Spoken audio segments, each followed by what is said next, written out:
I'm going to read a story entitled The Monkey Man to you. A young couple, Mohan Das and Rajni Patel, lived with their baby boy Ram Das in Ahmedabad in Gujarat in India.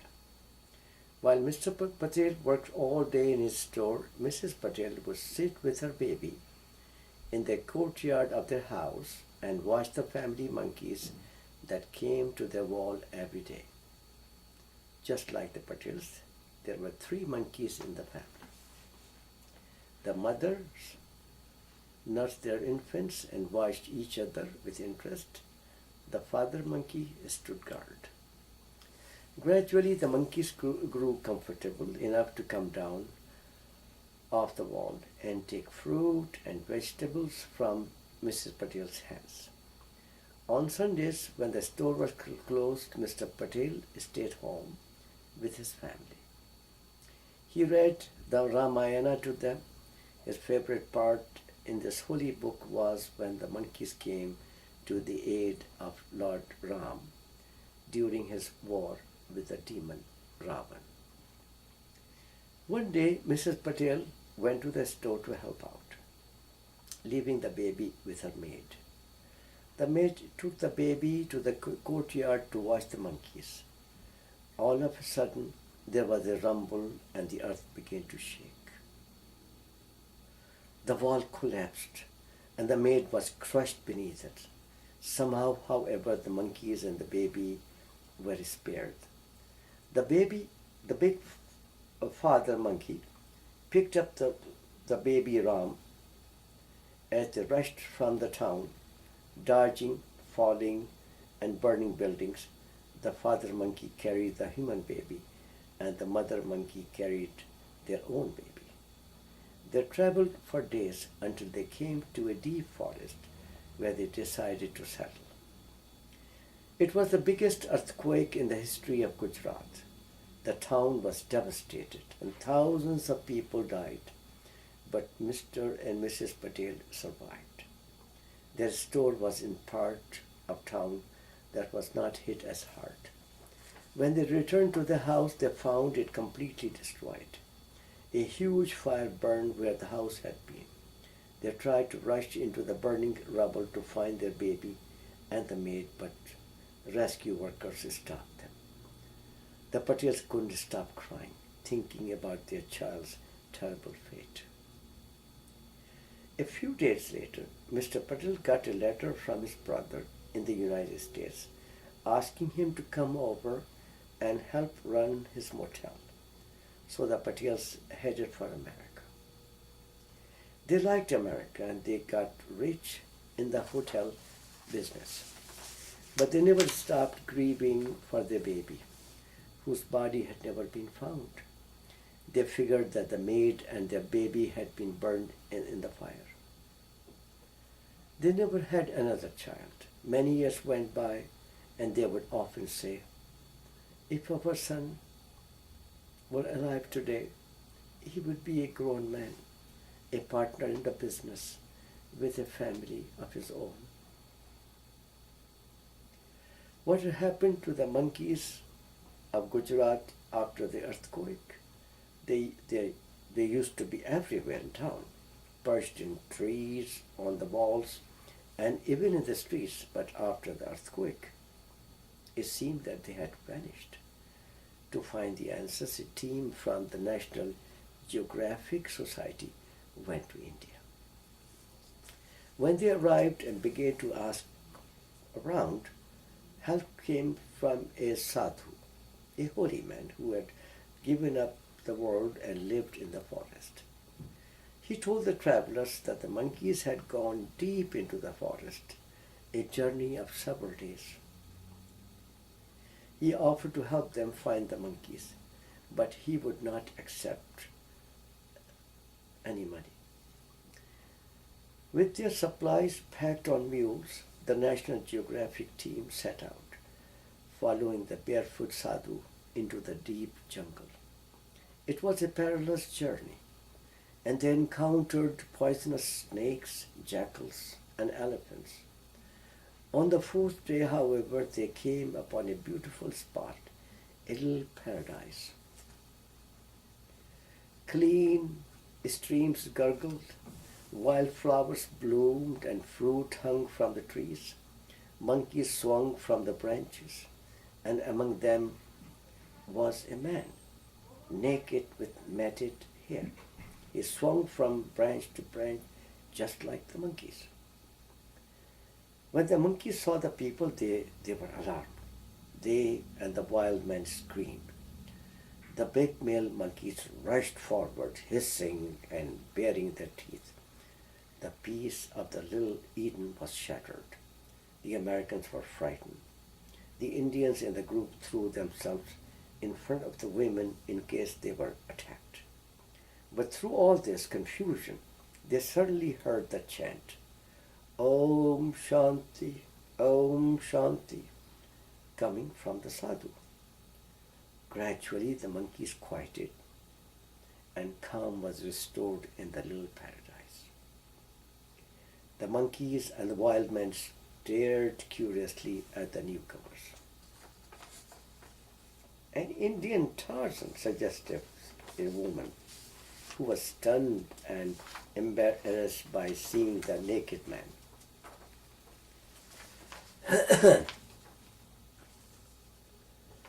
Bandra Manush, monkey man, said the sadhu. This boy was orphaned in the earthquake. The monkeys saved his life, brought him here and raised him. Now he's one of them. They are his family.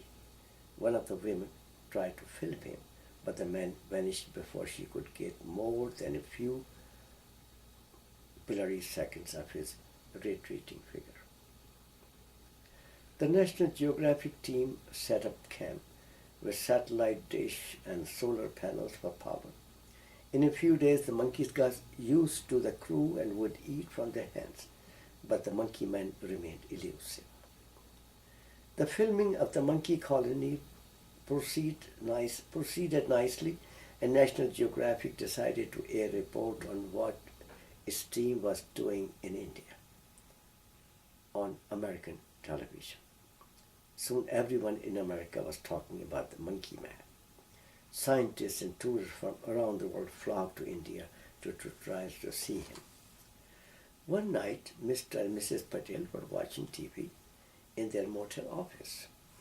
Mr. Patel flipped through the channels. When he came to the National Geographic program, Mr. Patel shouted, "Stop!" As they watched the film of the monkeys and the monkey man, Mrs. Patel felt a strange tug on her emotions. "He looks like you," she told her husband.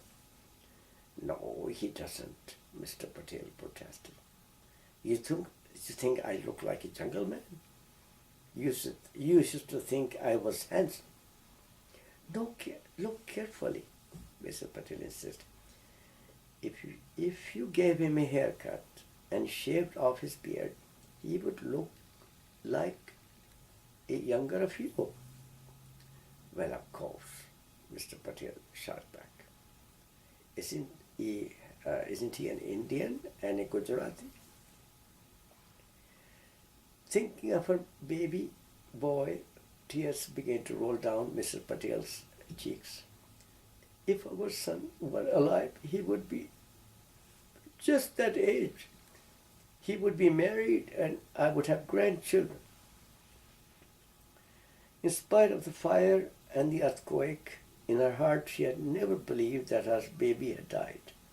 Somehow she thought he had been saved and was waiting for her. Now, back in India, around the monkey colony, there was a carnival-like atmosphere.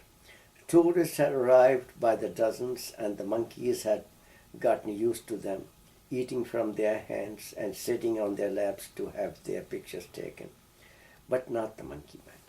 The moment people tried to get close to him, he would disappear into the forest. A young Gujarati woman, primatologist working with the National Geographic team, came up with an idea. She would camp alone into the deep forest and, and wait for the monkey man. Are you out of your mind? Everybody asked. These are dangerous wild animals there. Still, she was determined to go. She went into the forest, pitched a tent, and waited. She even took off her clothes so she would look less threatening and more like the monkey man. She did not know that the monkey man was watching her with fascination through the bushes.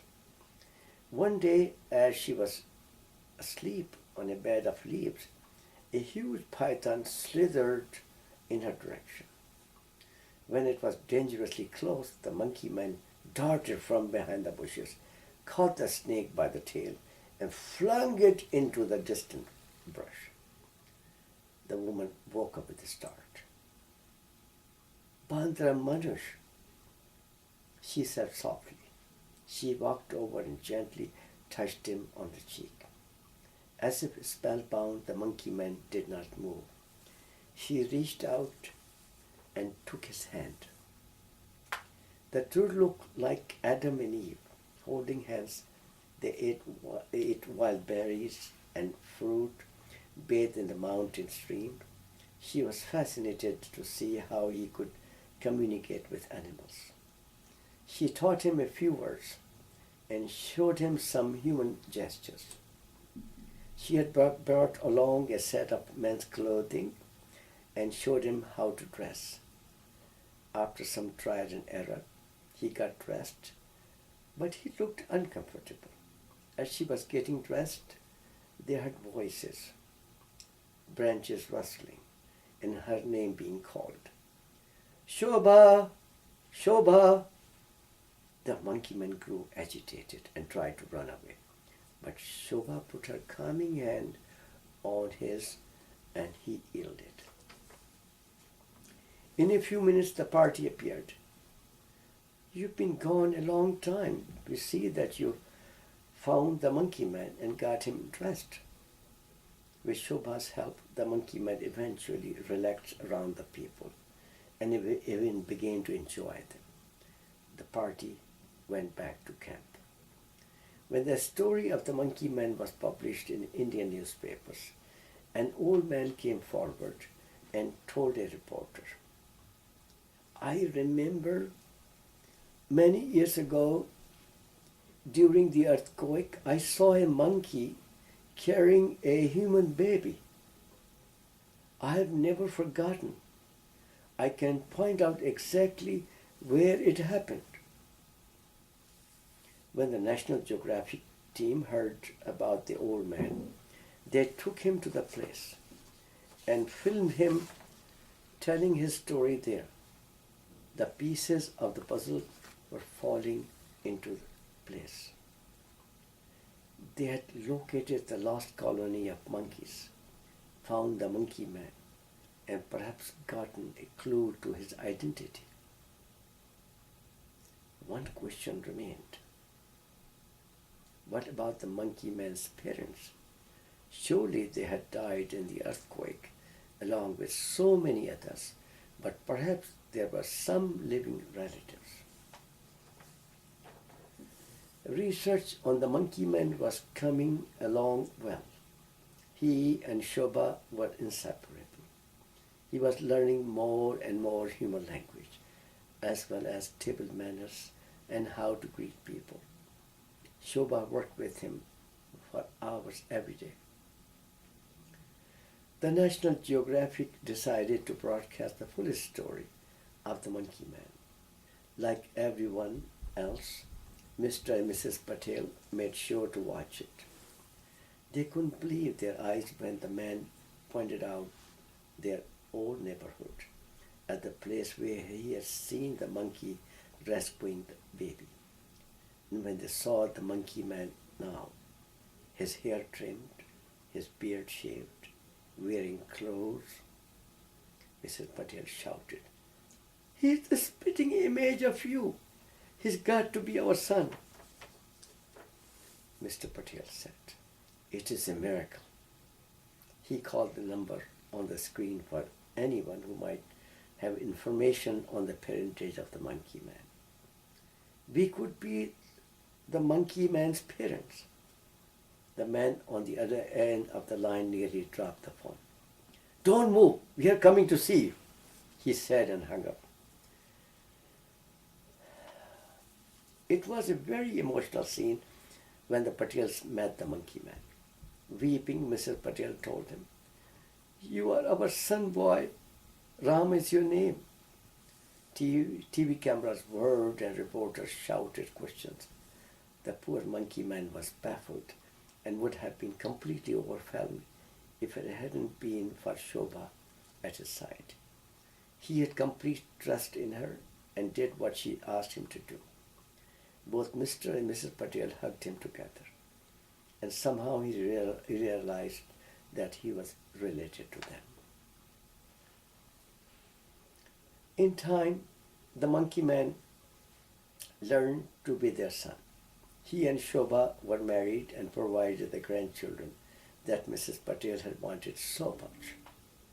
Shobha proved to be a loving wife and wonderful daughter-in-law.